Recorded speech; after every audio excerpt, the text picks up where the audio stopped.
Bab 107. Berangkatnya pakai baju biasa saja kan?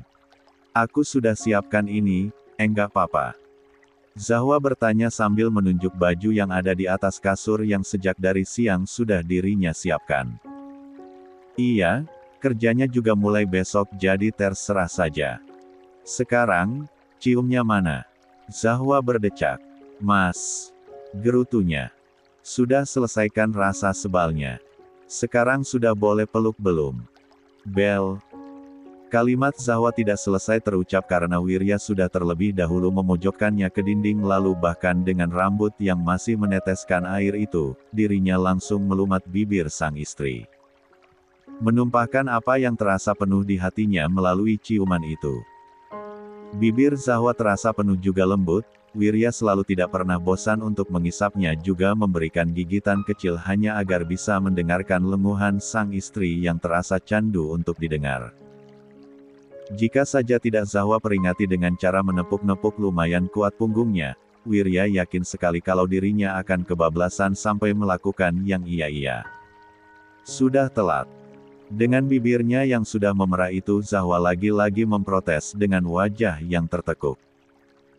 Tentu saja Wirya sama sekali tidak merasa bersalah, dia memberikan kecupan-kecupan singkat di wajah Zahwa sambil dengan tubuh istrinya yang dirinya peluk dengan erat. Entahlah, Wirya merasakan harus melakukannya saja. Mungkin, karena dia akan pergi untuk 2 hari lamanya, kalau situasi tidak berkenan. Mungkin sampai 3 hari. Selama ratusan jam dirinya akan jauh dari istri luar biasanya dan Wirya merasa berat saja hatinya sekarang. Cukup sulit untuk menghentikan apa yang Wirya lakukan. Zahwa tentu saja tidak keberatan tapi sekarang suaminya itu dikejar waktu jadilah Zahwa malahan yang panik sendiri sedang suaminya itu masih santai-santai saja tidak khawatir sedikitpun. Beruntungnya, Zahwa berhasil menjauh dari jeratan Wirya. Suaminya itu sudah mulai berpakaian sekarang. Mbak Amanda juga ikut. Zahwa bertanya sambil memperhatikan Wirya dengan duduk di pinggir ranjang. Celana jeans juga hoodie putih gading yang tadi Zahwa siapkan membuat penampilan Wirya menjadi jauh lebih muda dari umurnya. Jarang-jarang dirinya melihat sang suami dalam balutan pakaian kasual begini dan ketika melihatnya ketampanan pria itu menjadi jauh berkali-kali lipat meningkat. Zahwa mendadak menyesal saja harus membagi pemandangan ini dengan sekretaris Wirya itu. Iya, kan dia sekretarisku. Harus selalu ikut aku pergi kemanapun, jawab Wirya masih sibuk mematut diri di hadapan cermin dan ketika tidak mendengar lagi suara dari Zahwa dirinya langsung berbalik. Kenapa? Apa itu mengganggu kamu? Zahwa awalnya terdiam namun dirinya memilih mengangguk dengan jujur kemudian. Tidak perlu mengkhawatirkan apa-apa, tidak ada apapun yang akan terjadi di antara aku dan Amanda. Hubungan aku dengan dia hanya sebatas profesionalisme kerja saja. Aku selalu memandangnya begitu jadi setiap pergi ke luar kota, walaupun lama, sedikit pun aku tidak pernah berpikiran yang macam-macam. Lagian, aku dan Amanda hanya bersama ketika bekerja saja, jika ada waktu luang aku dan dia akan sibuk dengan urusan masing-masing. Kamu tidak mungkin lupakan sesusah apa aku memperjuangkan kita. Tidak akan mungkin aku melirik wanita lain. So, don't worry sayang. Ketika bekerja saja, pikiranku selalu penuh dengan kamu dan anak-anak. Tidak pernah ada ruang untuk siapapun itu lagi selain kalian. Ingat itu ya. Wirya menjelaskan panjang lebar sekali dan seketika perasaan mengganggu Zahwa langsung menghilang dibuatnya. Merasa menyesal sudah dibuat khawatir tanpa alasan. Astaga, dasar hormon kehamilan menyebalkan. Rintik hujan di luar Zahwa pandangi dengan tubuh yang bersandar di bed sofa ruang keluarga. Tangannya menyilang di dada lalu tubuhnya diam sama sekali tidak bergerak bahkan pandangannya saja lurus menatap jendela yang dialiri air hujan yang menandakan bahwa wanita itu tengah melamun sekarang. Biasanya sore hari begini, setelah Agustin dan Audrey Kalia jemput, Zahwa tidak sempat merasakan kesepian karena Wirya pasti akan datang beberapa menit kemudian.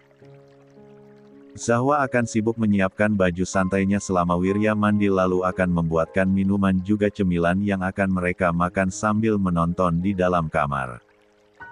Dengan Zahwa yang bersandar di bahu Wirya sedang tangan pria itu membentang di belakang tubuhnya. Tidak berbicara apa-apa, hanya diam saja karena Zahwa tahu bahwa Wirya tengah lelah sehabis pulang bekerja. Mereka akan mengobrol sekitar 1 jaman sebelum tidur.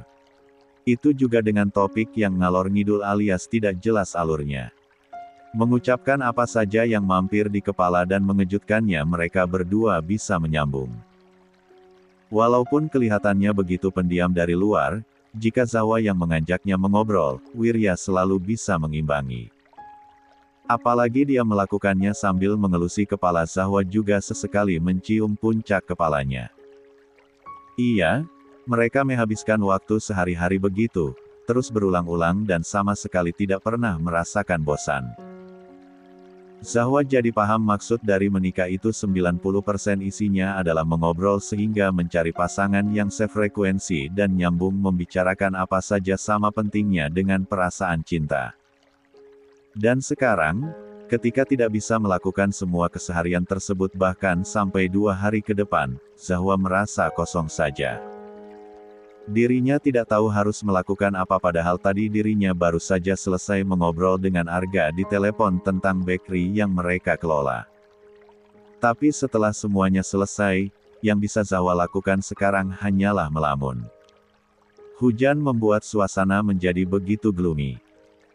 Ayahnya baru saja berangkat ke bandara untuk menjemput bunda dan juga 2 adiknya pun Julian baru saja selesai melakukan gym di ruangan olahraga Wirya di mana segala alat olahraga lengkap berada di sana. Setidaknya keluarganya kumpul lengkap mulai malam ini, Zahwa tidak perlu merasakan kesepian atau bahkan ketakutan tanpa sebab ketika sendirian begini. Hayo loh, melamunkan apa loh? Bahunya disentuh dan Zahwa pun segera tersadar dari jiwanya yang tadi sibuk dengan pikirannya sendiri. Dirinya menoleh dan hanya tersenyum pada Julian yang nampak basah rambutnya. Mungkin baru saja selesai mandi sehabis berolahraga. Zahwa hanya bergumam sebagai jawaban, dia kini mengambil remote control untuk menghidupkan televisi di hadapan. Adek lagi sedih ya? Kak Ian minta maaf ya. Oke, dengan memanggil Zahwa dengan sebutan, adek, saja Zahwa sudah tahu bahwa Julian sedang berbicara serius apalagi ketika dirinya memanggil dirinya sendiri dengan sebutan, Kak Ian, juga nada suara yang rendah tanpa ada sedikit pun sikap tengil seperti biasanya. Zahwa yang tadinya lurus menatap televisi menjadi menoleh. Kok minta maaf? Kak Van kan enggak ada salah. Maaf sudah membuat hidup kamu menjadi tidak tenang, maaf sudah membuat kamu tidak bisa dengan bebas pergi kemana-mana. Tunggu sebentar, lagi aja ya. Kak Ian janji akan sebentar lagi saja kamu merasakan hal seperti ini.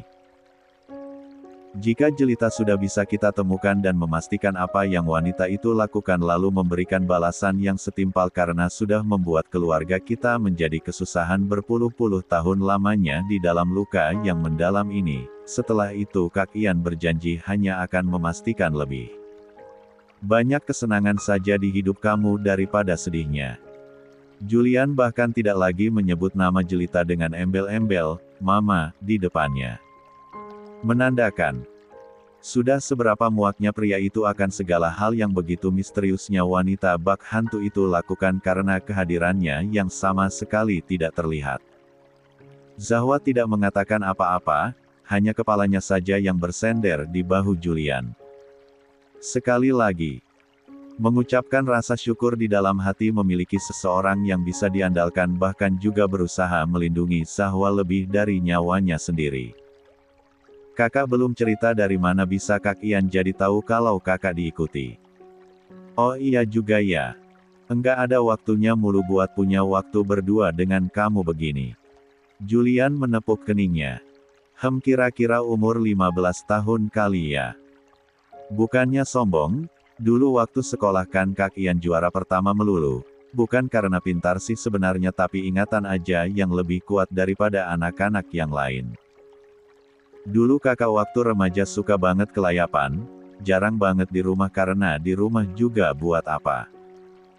Dulu papa masih terkurung di dalam kesedihan jadinya enggak betah aja pulang jadi memilih menongkrong sama anak-anak bangor de sekolah. Julian terkekeh mengingat masa lalunya yang bisa dibilang begitu liar. Sampai suatu saat kakak sadar, dimanapun kakak berada, kakak pasti selalu melihat wajah seorang pria yang familiar. Enggak setiap hari sih, tapi maksudnya, ada aja tiba-tiba muncul. Sebenarnya Kak Ian tidak percaya tapi karena terlanjur penasaran kakak mencoba untuk membuktikan. Kakak dulu jadinya mengajak teman-teman kakak berlibur ke puncak dan iya, dugaan kakak benar. Kakak memang diikuti. Julian mendengus.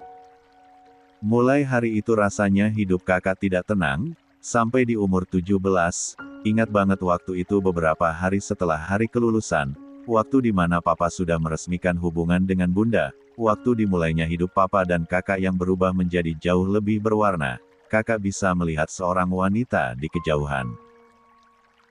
Memakai masker tapi mata familiarnya bisa tetap kakak kenali, mata yang akan selalu kakak ingat sampai kapanpun karena skrotnya sama dengan seseorang yang dulu meninggalkan kakak begitu saja dan ada pria yang selalu mengikuti kakak itu di sebelahnya.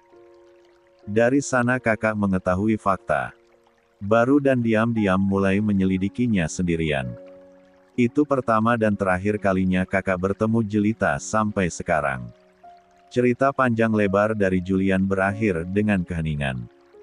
Zahwa tidak kaget mendengar cerita tersebut karena memang sesuai dengan apa yang tergambar di dalam kepalanya. Hanya saja selepas cerita itu selesai, ada kerumitan sendiri di dalam kepalanya karena tiba-tiba saja terbayang akan ibu kandungnya sendiri. Telepon yang berdering menarik kembali kakak beradik itu menuju dunia nyata. Ares. Julian menyebutkan nama yang terpampang di layar dengan tubuh yang langsung menegak. Ares. Orang suruhan Kak Ian itu kan? Yang menjadi penyusup di sana. Julian mengangguk cepat. Loudspeaker Kak, aku juga mau dengar. Pak Julian. Suara yang terdengar seperti bisikan, Julian dan Zahwa menjadi saling tatap dengan tegang yang tiba-tiba saja muncul karenanya. Kenapa sulit sekali dihubungi, Res? Maaf, Pak. Handphone yang ini saya kubur agak jauh dari markas. Saya hampir ketahuan oleh seorang anak buah karena dia mempertanyakan dengan curiga kenapa saya selalu melipir sendirian ketika ada waktu luang. Jadi saya cari aman dengan menjauhkan handphone ini selama berminggu-minggu. Dan untungnya, dia tidak lagi curiga sekarang. Serius. Apa benar dia tidak curiga lagi? Saya harap Pak, maaf tidak bisa memberikan jawaban dengan tegas tapi dia tidak lagi bertanya dan sebisa mungkin saya selalu ada di sekitar dia setiap jam istirahat jadi saya mengasumsikan dia sudah berhenti curiga. Maafkan keteledoran saya Pak Julian. Tidak perlu, saya tahu seberapa sulitnya situasi kamu. Sekarang bagaimana? Kenapa kamu menelepon? Saya ada sedikit kelonggaran karena yang lain sedang mabuk, jadi saya bisa menghubungi Bapak. Saya tidak bisa lama jadi saya langsung memberitahu saja karena setelah ini, handphone ini akan saya kubur kembali.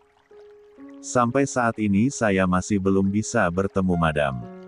Hanya selalu suaranya saja yang terdengar setiap kami melaksanakan rapat harian. Saya mencoba mencari tahu tapi sayangnya nomor handphone Madam hanya tangan kanannya saja yang tahu, tidak ada lagi selain dia di sini. Itu sangat menyulitkan saya walaupun sekarang saya sudah masuk tim inti. Sesulit itu, Pak. Madam luar biasa bermain hati-hati, karena musuhnya bukan kita saja tapi juga banyak komplotan lain. Bapak paham sendiri kan? Pemberitahuan itu nampak membuat Julian menghela napas panjang. Madam, adalah panggilan untuk jelita dari semua anak buahnya. Dan maaf memberitahu satu lagi berita tidak baik. Tangan kanan Madam agaknya juga mencurigai saya. Agaknya, Entahlah, dia benar-benar orang yang tidak tersentuh dan tidak bisa ditebak karena perangainya selalu datar tanpa emosi setiap hari. Saya benar-benar tidak bisa membacanya karena orang penting seperti dia juga. Pasti belajar ilmu psikologi tapi yang pasti, dia melihat saya yang lewati ruangan pribadi dia. Dia tidak mengatakan apa-apa memang karena saya memang betul-betulan ingin lewat sekilas saja namun saya ingin cari aman dulu sekarang. Sebentar Pak. Hening langsung menyergap dan Zahwa dibuat menahan napas karenanya. Oh, tabrakan kemarin memang dari Madam. Katanya anak buahnya diperintahkan untuk menggertak main-main saja, ingin memberikan sinyal saja karena Madam menjadi tahu kalau Pak Julian sudah tahu diikuti juga tahu tentang niatan buruknya karena melihat banyak sekali pengawal di sekitar Bu Zahwa. Suara Ares jauh lebih mengecil. Jika seandainya memang Madam juga tidak muncul-muncul, kita terpaksa menjalankan rencana A. Saya benar-benar tidak bisa berbicara lebih banyak lagi karena mereka akan curiga. Mulai sekarang jangan hubungi saya sebelum saya sendiri yang menghubungi Pak Julian. Mungkin ini akan memakan waktu yang lama lagi tapi saya akan berusaha semaksimal mungkin. Rencana akan kita laksanakan setelah adik saya melahirkan, itu juga terpaksa karena jika rencana kita sekarang tidak berhasil. Jangan sebelum adik saya melahirkan, itu akan sangat membahayakannya. Tak peduli akan kebingungan di wajah Zahwa, Julian mencoba untuk tetap fokus pada pembicaraan dengan Ares. Itu berarti kita main aman dulu saja sekarang Pak. Mengikuti rencana Zero saja. Yang penting Bu Zahwa melahirkan dulu, kan? Lia, begitu saja. Jangan pancing apapun. Kondisi kita lebih rawan karena kita adalah target. Baik, Pak. Saya mengerti. Mohon tunggu telepon dari saya selanjutnya. Telepon mati dan mereka berdua kembali diisi keheningan namun kali ini, menjadi sedikit lebih rumit keadaannya. Besok mulai jam 8 pagi kita sudah harus berangkat, Pak. Bisa sedikit lebih siang karena lokasi untungnya sangat dekat. Amanda berbicara kepada Wirya yang berjajan di sebelahnya, hanya menatap lurus ke depan dengan kacamata hitam yang bertengger di hidungnya itu. Mereka sekarang baru saja tiba di bandara dan sekarang sedang menuju mobil yang sudah menunggu untuk mengantarkan mereka ke hotel. Beberapa dokumen penting sudah saya kirim di surel Pak Wirya untuk bahan rapat besok. Karena berangkat lebih awal, malam ini Pak Wirya bisa beristirahat. Tidak ada jadwal temu dengan siapapun. Wirya mengangguk singkat tanda mengerti. Kamu juga punya jadwal bebas malam ini, Amanda. Kamu mungkin bisa bersenang-senang terlebih dahulu karena 2 hari ke depan kamu tidak akan bisa melakukannya. Gunakan waktu luang kamu sebaik mungkin. Tidak, Pak. Saya lebih suka beristirahat saja, jawab Amanda sedikit tersenyum mendengar perhatian Wirya. Mereka berdua kemudian masuk ke dalam mobil dan kira-kira selama 1 jam ke depan, mereka baru tiba di hotel karena memang letaknya yang lumayan jauh sebab dekat dengan area pantai. Bapak mau kopi? Mungkin kita bisa mampir ke kafe yang ada di pinggir jalan sebentar. Wirya yang baru saja menghidupkan handphone untuk mengirim pesan kepada Zahwa mengurungkan niatnya sejenak. Enggak terlalu mau sih. Lo mau? Gue terserah aja. Ini bukan jam kerja by the way, gue lupa. Iya juga ya. Gue baru sadar, Wir. Kebiasaan sih. Amanda terkekeh singkat. Kalau lo enggak mau sih ya udah enggak usah aja. Drive-thru Starbucks saja bagaimana? Mumpung kita belum masuk area pedalaman. Oh boleh deh, gue terserah aja. Wirya kembali mengangguk dan kemudian dia sibuk dengan handphonenya kembali. Sekitar sejaman lebih, kurang lebih sesuai dengan estimasi waktu, mereka tiba di hotel. Selanjutnya, Wirya dan Amanda langsung pergi ke kamar masing-masing. Selepas mandi, Wirya langsung memilih untuk menghubungi Zahwa sambil memperhatikan langit malam penuh bintang di luar sana. Dia perlu melihat sang istri sambil membaca dan mempelajari beberapa dokumen karena Wirya sudah terbiasa dan agak ketergantungan dengan kehadirannya. Dia menjadi tidak fokus karena istrinya itu tidak ada di dalam pandangan mata sehingga menghubunginya dengan sambungan video adalah sebuah solusi. Kok main iPad? Mas Wirya enggak istirahat? Baca dokumen sebentar saja, jawab Wirya sambil membenarkan kacamata bacanya. Makan malam sudah belum? Oh, iya. Lupa. Kan? Kebiasaan kalau fokus banget mengurus pekerjaan pasti makannya lupa, Zahwa menggerutu. Makan dulu deh mending. Room service saja deh, aku malas keluar. Iya, terserah saja. Yang penting Mas Wirya makan dulu.